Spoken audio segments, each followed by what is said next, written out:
Mayor Bloomberg, should you exist? I can't speak for all billionaires. All I know is I've been very lucky, made a lot of money, and I'm giving it all away.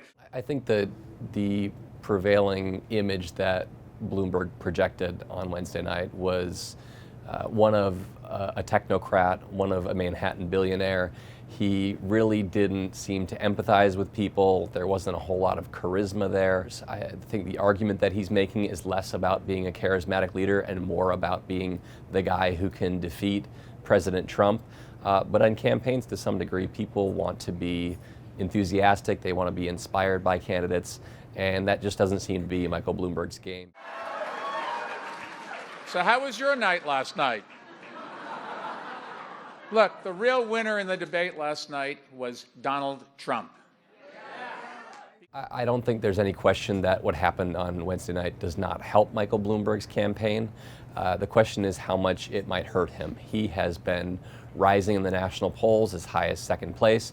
There are a number of Super Tuesday states and beyond where he looks like he is competing for first or second place, could take significant delegates from those states.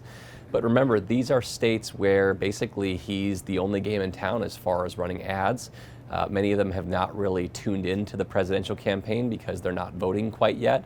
And so to the extent that this was the first taste that a lot of voters actually got for Mike Bloomberg being scrutinized, I don't think it's going to help him. And it's actually the first debate that he's done in more than a decade. The last time he debated was as a New York City mayor back in 2009. It was a one-on-one debate.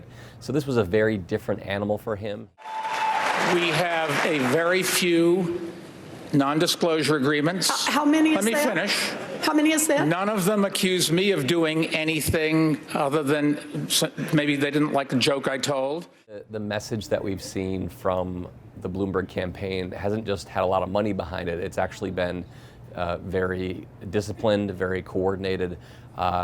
He seems to have an ad ready to go pretty much anytime something comes up, almost as if there's a bunch of ads just sitting there waiting to be deployed at any given moment.